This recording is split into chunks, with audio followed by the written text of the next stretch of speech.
दोस्तों ओम नमः शिवाय। दोस्तों पूरे 500 सालों के बाद बन रहा है दिव्य दुर्लभ महाशुभ संयोग 29 मार्च चैत्र अमावस्या शनिश्चरी अमावस्या सूर्य ग्रहण। इस दिन चुपचाप गाय को खिला दें। यह एक छोटी सी चीज रोड़पति भी होंगे, करोड़पति मिलेंगी, सभी संकटों और कष्टों से मुक्ति। मृत्युदंड पितृदोष तुरंत होगा खत्म। पूरे साल आपके घर में भरे रहेंगे अन्न धन के भंडार। यूं कहें कि आपकी 7 पुश्ते तक करेंगी रुपयों पैसों पर राज। या दोस्तों 7 पीढ़ियों तक बैंक बैलेंस बढ़ता चला जाएगा। सभी दुख दर्द संकट कष्ट दूर हो जाएंगे और सभी सुख आपके पास आ जाएंगे। सभी सुख आपके कदम चूमेंगे यदि आप इस दिन यानी 29 मार्च को यह एक छोटी सी चीज गाय को खिला देते हैं। यकीन मानिए आपके जीवन से तत्काल गरीबी समाप्त हो जाएगी। धन प्राप्ति से संबंधित आपकी जो भी परेशानियां में खत्म होकर आपको आर्थिक लाभ मिलेगा। 7 पीढ़ियों तक बैंक बैलेंस बढ़ता चला जाएगा, क्योंकि इस बार बड़े ही दुर्लभ योग में चैत्र अमावस्या है, जो कि शनिश्चरी अमावस्या कहलाई जाएगी, क्योंकि यह अमावस्या शनिवार के दिन पड़ रही है और ऊपर से सूर्य ग्रहण का साया। इस दिन गाय से जुड़े उपाय आपको माला माल बना देंगे, जीवन से परेशानियां खत्म कर देंगे और जो भी आपके जीवन में दुख दर्द संकट कष्ट हैं वे दूर हो जाएंगे और हमेशा के लिए सुख आपके पास आ जाएंगे, आपके कदम चूमेंगे। जी दोस्तों, बहुत ही महत्वपूर्ण वीडियो है और आज की वीडियो आपके संपूर्ण जीवन को बदल देगी, ये समझ लें। क्योंकि इतने दुर्लभ योग में इस बार अमावस्या है। गाय के उपाय आपको मालामाल बना देंगे, 7 पीढ़ियों तक लाभ प्रदान करेंगे आपको। आगे शुरू करें वीडियो को। सबसे पहले तो लाइक करना, जय गौ माता कमेंट्स में जरूर लिखना और वीडियो को शेयर जरूर करना, जिससे और लोग भी इस वीडियो के माध्यम से लाभ प्राप्त कर सकें। दोस्तों आपको बता दें कि हिंदू धर्म में अमावस्या तिथि का बड़ा महत्व है। इस दिन स्नान दान के कार्य पितृ प्रसन्न करने के लिए किए जाते हैं और पितृदोष से मुक्ति भी व्यक्ति को मिलती है। आपको बताना चाहेंगे कि चैत्र मास में पड़ने वाली अमावस्या को चैत्र अमावस्या कहते हैं, जो कि इस बार 29 मार्च को है और 29 मार्च को शनिवार का दिन है, तो इसे शनिश्चरी अमावस्या भी कहा जाएगा। और इस दिन सूर्य ग्रहण का भी छाया रहेगा, तो आपको इस दिन प्रातः काल सुबह जल्दी उठना है, स्नान आदि से निर्वस्त्र होना है, स्वच्छ वस्त्र धारण करें और सबसे पहले भगवान सूर्यदेव को 1 लोटा जल अर्पित करें। और इसके बाद शनिवार का दिन है और भगवान शनिदेव के समक्ष एक सरसों के तेल का दीपक जरूर जलाएं। पीपल के पेड़ की पूजा करें। इस दिन ओम शनिश्चराय मंत्र का जाप करें और सरसों के तेल का दान जरूर करें इस दिन आप। और दोस्तों साथ ही साथ अपने पितरों के निमित्त अन्न धन वस्त्र का दान करें। जो भी आपसे बने गरीब जरूरतमंदों में जितनी मदद हो सके मदद करें आप। और इस दिन शनिदेव के मंत्रों का जाप करें। पितृदेव ओम पितृदेवताय नमः मंत्र का जाप करें। भगवान विष्णु जी के मंत्रों का जाप करें, आपको विशेष लाभ मिलेगा। और दोस्तों इस दिन आप दान करना ना भूलें, जो बने दान जरूर करें। इस दिन आप ये समझ लें, इस दिन किया हुआ दान पितरों को अर्पित हो जाता है, क्योंकि पितृ प्रसन्न हो जाते हैं, वंश वृद्धि का आशीष देते हैं। जो भी बने विधि विधान से पूजन करें, अन्न धन वस्त्र का दान करें, आपको लाभ मिलेगा, समस्त मनोकामनाएं आपकी पूर्ण होंगी। अब दोस्तों बात करते हैं कि गाय से जुड़े कौन कौन से उपाय आपको इस दिन जरूर करने हैं, जिससे आपकी समस्त मनोकामनाएं पूर्ण हो, तत्काल गरीबी जीवन से समाप्त हो जाए और 7 पीढ़ियों तक बैंक बैलेंस बढ़ता चला जाए, सभी दुख दर्द संकट कष्ट दूर हो और सभी सुख आपके पास आ जाए, सभी सुख आपके कदम चूमे। तो चलिए शुरू करते हैं गाय से जुड़े कौन कौन से वे महत्वपूर्ण चमत्कारिक उपाय हैं। चलिए शुरू करते हैं। दोस्तों सनातन परंपरा में गाय, गंगा और गायत्री का बहुत ज्यादा धार्मिक महत्व है।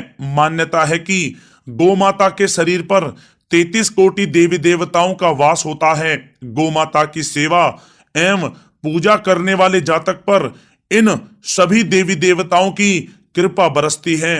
गौ सेवा से ना सिर्फ इस जन्म के बल्कि पूर्व जन्म के भी दोष दूर हो जाते हैं। प्रत्येक सुबह जब आपके घर में भोजन बनना प्रारंभ हो तो सबसे पहले बनाई गई रोटी को आप गौ माता के नाम से निकाल दें और भोजन करने से पूर्व गौ माता को इस रोटी को खिलाएं। यदि संभव हो तो काली गाय को खिलाएं। यदि काली गाय ना मिले तो सफेद गाय को भी आप खिला सकते हैं। प्रत्येक पूजा और मांगलिक कार्य में गौ माता या उनसे जुड़ी चीजें जैसे गाय का गोबर, गोमूत्र, गाय का दूध अथवा गाय के दूध से बना घी अवश्य शामिल करें। इससे आपको पुण्य फलों की प्राप्ति होगी। सनातन परंपरा के अनुसार जिस घर में गाय होती है उस घर से जुड़े सभी वास्तु दोष स्वतः ही समाप्त हो जाते हैं। किसी भी पूजा में गाय से प्राप्त पंचांगव्य युक्त पदार्थ का उपयोग अवश्य शामिल करें, क्योंकि पंचांगव्य के बिना कोई भी पूजा पाठ और हवन सफल नहीं होता। या दोस्तों, गो कृपा पाने के लिए प्रतिदिन, सप्ताह अथवा महीने में परिवार समेत एक बार गौशाला जाने का नियम जरूर बनाएं और वहां गायों को हरा चारा जरूर खिलाएं। इससे आपको शुभ फलों की प्राप्ति होगी और साथ ही साथ गौ सेवा और गौ पूजा से 9 ग्रह शांत हो जाते हैं और इनसे जुड़े दोषों का निदान हो जाता है। गर्मियों में गौ माता को पानी पिलाएं और सर्दी में गौ माता को गुड़ अवश्य खिलाएं।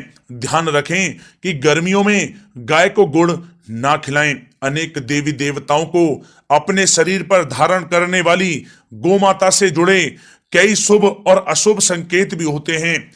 मसलन गाय का दूध दुहाते समय यदि गाय ठोकर मार दे और सारा दूध बिखर जाए तो अपशगुन होता है। यदि कोई यात्रा पर निकल रहा हो और गाय अपने बछड़े को दूध पिलाती सामने आ जाए तो निश्चित रूप से जिस यात्रा के लिए आप निकले हैं वह यात्रा आपके लिए अवश्य ही सफल होगी और वह काम जिसके लिए आप निकले हैं वह अवश्य ही पूर्ण होगा। यात्रा पर जाते समय बाईं ओर गाय की आवाज आना और रात्रि में गाय की हुंकार करना भी शुभ होता है।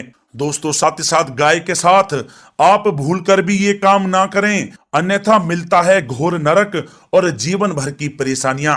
जय दोस्तों, गाय को राष्ट्रीय पशु बनाए जाने और इन्हें मौलिक अधिकार दिए जाने की बात हो रही है तो सवाल उठता है कि गाय जब भारतीय संस्कृति का अहम हिस्सा है तब भी गाय के साथ लोग खराब व्यवहार कैसे कर लेते हैं।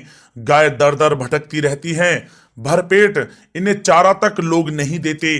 गाय जब तक दूध देती रहती है तो उनकी सेवा होती है और जैसे ही दूध देना बंद कर देती है तो लोग इन्हें उनकी किस्मत पर छोड़ देते हैं, सड़कों पर और गलियों में भटकने के लिए। ऐसे में गोवंशी जीवों को कोई डंडे से मारता है तो कोई उन पर पानी डाल देता है। कभी वाहनों से इन्हें ठोकर लग जाती है तो कभी बीमार होकर बेचारी ये गाय दम तोड़ देती हैं। ऐसे में जरूरत है इन बातों को जानने की कि गाय को लेकर शास्त्रों में क्या कहा गया है, गाय के साथ आपको कैसा व्यवहार करना चाहिए। या दोस्तों, गाय को कभी भी मारना पीटना नहीं चाहिए। शास्त्रों में गाय को माता का दर्जा दिया गया है। गाय को मारने पीटने वाला माता को मारने पीटने वाले के समान पाप का भागी माना जाता है। ऐसे घरों को नरक लोक में वर्षों तक कष्ट भोगना पड़ता है। अगले जन्म पशु योनि में मिलता है।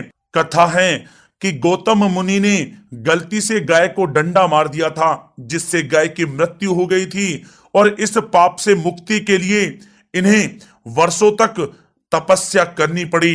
भगवान श्री कृष्ण जी ने बैल स्वरूप में आए वृत्तासुर का वध कर दिया था, जिससे मुक्ति के लिए भगवान श्री कृष्ण को संपूर्ण तीर्थों को एक कुंड में बुलाना पड़ा और इस कुंड में स्नान से वह पाप मुक्त हो गए थे। या दोस्तों, साथ ही साथ जो लोग पानी पी रही गाय को भगाते हैं वे घोर पापी के भागी बनकर नरक भोगते हैं, ऐसा पुराणों में बताया गया है। जबकि जो लोग गाय के लिए प्याऊ और चारा घरा बनवाते हैं वह महाभाग्यवान होते हैं। ऐसे लोग घोर पाप से मुक्त होकर स्वर्ग पा जाते हैं और बड़े ही धनवान कुल में जन्म लेकर सुख भोगते हैं। और साथ ही साथ आराम कर रही गाय को कष्ट देकर कभी भी उठाना नहीं चाहिए। कहते हैं कि जिस स्थान पर गाय बैठी है वहां से नकारात्मक ऊर्जा समाप्त हो जाती है।